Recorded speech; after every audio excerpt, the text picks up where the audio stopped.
Imagine a nation of warriors so fierce, so strategically brilliant, that they forced the United States Army to retreat, abandon their forts, and sign a treaty on native terms.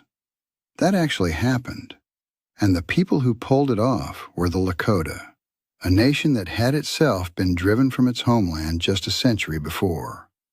This is their story. Welcome to Frontier Uncensored. I'm your host, Dustin, and today we're diving deep into one of the most dramatic sagas of the American West, the rise and resistance of the Lakota people. If you're new here, hit that subscribe button and ring the bell so you never miss an episode. Now let's get into it. Long before the United States existed, the people we now call the Lakota were part of a larger alliance known as the Great Sioux Nation, a confederacy that included the western and eastern Dakota tribes. The word Lakota itself means friends or allies. But make no mistake, these were not a passive people. They were skilled hunters, fierce warriors, and masters of survival on some of the most unforgiving terrain on the continent. The Lakota Nation was organized into 7 major bands, called the Oceti-Sakowin, or the 7 Council Fires. The largest of these was the Tungwang, meaning the people of the plains.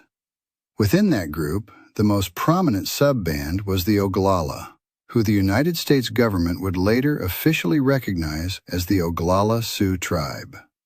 Their sacred homeland centered around the Black Hills of South Dakota, a place of deep spiritual significance that would become the flashpoint for decades of conflict. But here is what most history books skip over. The Lakota were not originally plains people at all. Their ancestors lived in regions like Wisconsin, Minnesota, and Iowa, part of a broader confederacy called the Oceti. So how did they end up as the dominant force on the Great Plains? The answer starts with a conflict far to the east. Around 1650, the Ojibwe, also known as the Anishinaabe, began pushing westward from the Great Lakes region in search of new hunting grounds. They called their rivals Naduasi, meaning little snakes, a term that French traders shortened and mispronounced into what we know today as Sioux. The Ojibwe had a critical advantage: guns acquired through the fur trade. Armed with firearms, they pushed the Teton bands, the ancestors of the Lakota, steadily westward, out of the woodlands, and onto the open plains. The transition was brutal. The Great Plains offered no shelter, no forest cover, and a climate that swings from scorching summers to deadly blizzards. Survival meant constant movement, following the massive buffalo herds that once numbered 60 to 80 million animals across North America. In the Lakota language, the buffalo is called Tatanka, meaning he who owns us. That phrase says everything about how central the buffalo was to their entire way of life: food, clothing, tools, shelter. Without the buffalo, the Lakota did not exist. Then, in the 1730s, everything changed again. This time, the game changer came on 4 legs. The Cheyenne people introduced the horse to the Lakota, and within a generation it transformed them completely. Hunters became warriors. Warriors became conquerors. Young men raided rival camps not just for survival, but to claim horses as trophies, a rite of passage that proved courage and skill. The Lakota warrior on horseback, armed with a bow and lance, became one of the most formidable fighting forces on the continent. With horses and momentum, the Lakota began pushing outward in every direction. To the north, they were blocked by the Iron Confederacy and the Blackfoot along the Canadian Rockies. To the east, the Arikara held the Missouri River. But to the west, in the shadow of the Black Hills, opportunity beckoned. The Black Hills had already changed hands multiple times, held at various points by the Arikara, the Pawnee, the Arapaho, the Crow, and the Kiowa. By the 1760s, the Cheyenne controlled the region. But the Lakota had set their sights on it, and they were relentless. Through a combination of raids and sustained military pressure, the Lakota gradually wore down the Cheyenne, who were simultaneously being weakened by devastating European diseases. By 1776, the very year the United States declared independence on the East Coast, the Lakota had claimed the Black Hills. A people who had been refugees just 100 years earlier were now the dominant power in the northern plains. Have you ever heard that the Lakota took the Black Hills in the same year America was born? Drop a comment below, because that timing is wild when you think about it. But the clock was already ticking on their dominance.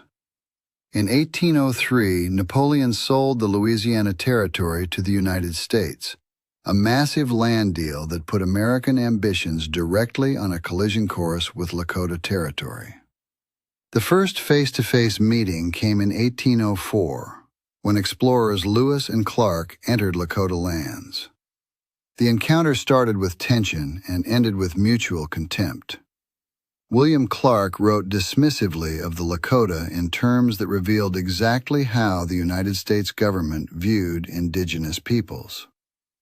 The Lakota, for their part, saw the Americans as aggressive and disrespectful of the land. Through the 1840s, thousands of American settlers poured westward along the Oregon Trail, cutting straight through Lakota territory and hunting buffalo along the way.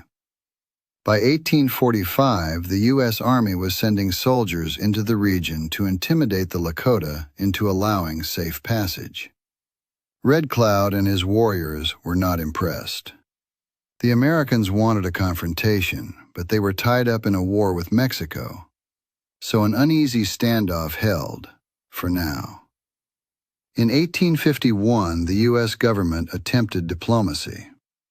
At Fort Laramie, leaders from multiple nations gathered to negotiate boundaries. The Lakota sent Chief Conquering Bear, and an agreement was reached that allowed Americans to build roads and forts in exchange for goods and recognition of native territorial claims. But the agreement fell apart almost immediately, as leaders who had not been present rejected its terms and resumed raiding. Then came the incident that lit the fuse. A Lakota warrior killed a cow belonging to a Mormon settler. The owner complained to Fort Laramie. Conquering Bear attempted to resolve the situation peacefully, offering his own horse as compensation. The Americans refused. The next morning, 30 soldiers marched to the Lakota camp demanding the man responsible. When Conquering Bear refused to hand him over, the soldiers opened fire. Conquering Bear was killed. Warriors led by Red Cloud responded, and the confrontation that followed became known as the Grattan Massacre. The Army's retaliation came the following year. On September 3, 1855, American forces attacked a Lakota village at Blue Water Creek, killing more than 80 men, women, and children. There were no rules of engagement, no limits on what soldiers could do. The brutality shocked Lakota leaders and temporarily pushed both sides toward a ceasefire. But the peace was fragile and would not last. Through the early 1860s, the United States was fighting on multiple fronts against the Shoshone, the Dakota, the Cheyenne, and the Arapaho. Their resources were stretched thin. Then, in 1863, the construction of forts along the Bozeman Trail, a route used by miners heading to Montana, pushed the Lakota too far. Red Cloud forged a powerful alliance with the Cheyenne and Arapaho, uniting old rivals against a common enemy. On July 26, 1865, 3,000 Allied warriors attacked the American garrison at Platte River Bridge, cutting off the Bozeman Trail entirely. The U.S. responded by sending 2,500 troops to reopen the route. But Red Cloud's strategy was not to fight the Americans head-on. Instead, his warriors launched constant ambushes, hit-and-run attacks on patrols, and raids on supply wagons. It was guerrilla warfare at its finest. The campaign reached its defining moment near Fort Phil Kearny in Wyoming. Captain William Fetterman led 81 soldiers out to respond to what looked like a small raiding party.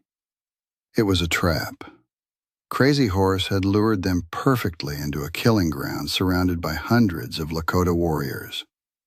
In less than 20 minutes, all 81 American soldiers were dead. It was the worst defeat the U.S. Army had suffered west of the Mississippi up to that point. Washington could not ignore it. In 1868, United States representatives traveled to Fort Laramie and signed a treaty on Lakota terms, recognizing their rights to the Great Sioux Reservation, including the Black Hills, and agreeing to abandon the forts along the Bozeman Trail. Red Cloud's War, as it came to be known, was one of the only conflicts in American history where the United States fought, lost, and then signed a treaty acknowledging the other side's victory. But the peace lasted barely a decade. In the mid-1870s, gold was discovered in the Black Hills. Miners flooded into the region in violation of the treaty, and the U.S. government chose profit over promises, demanding the Lakota surrender the Black Hills. When the Lakota refused, the Army moved in. What followed was the Great Sioux War. General Philip Sheridan pursued a strategy of targeting the buffalo herds, deliberately wiping out the Lakota's food supply to force them into submission. But before that strategy could fully take effect, the Lakota struck a blow that shocked the entire nation. In June of 1876, Crazy Horse led a combined force of Lakota, Arapaho, and Northern Cheyenne warriors against General George Crook at the Battle of the Rosebud, stopping his advance cold. 1 week later came an even more stunning victory. At the Battle of the Little Bighorn, fought within the boundaries of land guaranteed to the Lakota by the 1868 treaty, Crazy Horse led the Allied forces against Lieutenant Colonel George Armstrong Custer and the 7th Cavalry. In a battle that lasted only a matter of hours, 258 American soldiers were killed, and the regiment suffered casualties exceeding 50%. Custer himself was among the dead. The nation was stunned, but the U.S. Congress responded by allocating funds to expand the Army by 2,500 additional soldiers, and the weight of that expansion was overwhelming. Through a relentless series of winter campaigns and battles, the U.S. Army ground down the Lakota's ability to fight. By 1877, the Great Sioux War was over. The Lakota were confined to reservations, banned from hunting buffalo beyond their boundaries, and forced to depend on government-issued rations. That same year, under circumstances that remained deeply controversial, certain Lakota leaders signed over the Black Hills to the United States. Many Lakota have never accepted the legitimacy of that transfer, and the legal battle over ownership of the Black Hills continues to this day. What do you think? Should the United States honor the original 1868 treaty? Let us know in the comments.